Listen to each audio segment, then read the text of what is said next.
आपल्या पुढच्या कार्यक्रमाकडे.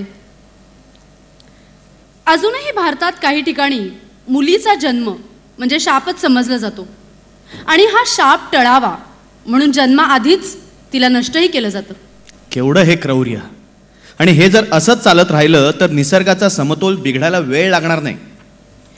या धोक्याची जाणीव करून देण्याचा आमच्या हिरकणीचा हा प्रयत्न.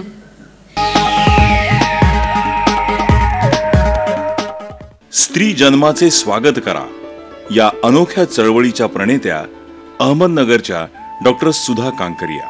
महाराष्ट्रातील प्रत्येक ग्रामपंचायतीपर्यंत स्त्री भ्रूणहत्या थांबवण्याचा संदेश सामूहिक शपथ घेऊन पोहोचवण्याचा प्रयत्न यशस्वी होतो आणि या उपक्रमाचं कौतुक राष्ट्रपती प्रतिभाताई पाटील यांच्याकडून होतं. ही डॉक्टर सुधा कांकरिया संचालित चळवळीला मिळालेली सर्वोत्तम दाद. गावागावातल्या कार्यशाळातून हा वेलू युवक मंडळ, विविध सामाजिक संघटना, महाविद्यालयातील NSS NSC सहित युवक युवतींपर्यंत चढत गेला. तो थेट सर्व विद्यापीठातील कार्यशाळांपर्यंत. विवाहाच्या 7 फेऱ्यांबरोबर स्त्री जन्माच्या स्वागताचा 8वा फेरा ही नवीन संकल्पना डॉक्टर सुधा कांकरियाचीच. वधूवर पालक परिचय मेळाव्यातून या संकल्पनेचा प्रचार प्रसार आणि प्रत्यक्षात तसे विवाहही संपन्न होतात. हे समाजाच्या बदलत्या मानसिकतेचं प्रत्यंतरच. नकोशी झाली हवीशी या विशेष संकल्पनेतून मुलीचं नाव नकोशी ठेवणाऱ्या घरांमध्ये प्रबोधनाद्वारे ती मुलगी हवीशी होते. हे सारं यश सुधाताईंच्या परिपूर्ण आंतरिक तळमळीचंच.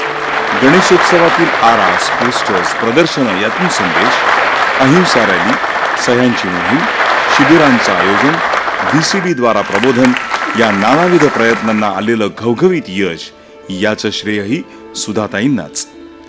गर्भजल लिंग चिकित्सा कायद्याच्या कडक अंमलबजावणीसाठी पाठपुरावा असो, कन्या शुभ जन्मदिन साजरा करण्याचा पायंडा असो, राहती घरं पत्नीच्या नावे करण्यासाठी पुढाकार असो की स्त्री भ्रूणहत्या थांबवण्यासाठी शपथ असो, डॉक्टर सुधा कांकरिया यांच्या रोमरोमात हेच सारं भिनलेलं आहे. आणि म्हणूनच रोज नव्या रूपात ते समाज मनावर बिंबवण्यासाठी त्या प्रयत्नशील आहेत. अनेक पुरस्कारांच्या मानकरी ठरलेल्या डॉक्टर सुधाताई हे कार्य पदरमोड करून करतायत. त्यांच्या आंतरिक तळमळीला अंत नाही त्यांच्या धडपडण्याला. समाजाला आज अशा अनेक सुधाताईंची गरज आहे.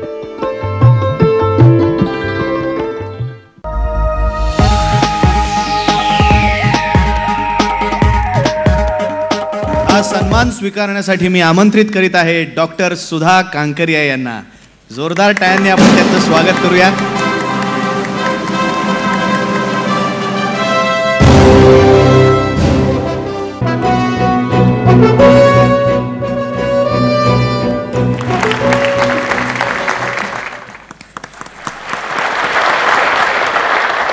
सातारा जिल्ह्यामध्ये सर्वात जास्त आम्हाला नकोशी सापडल्या त्या 222.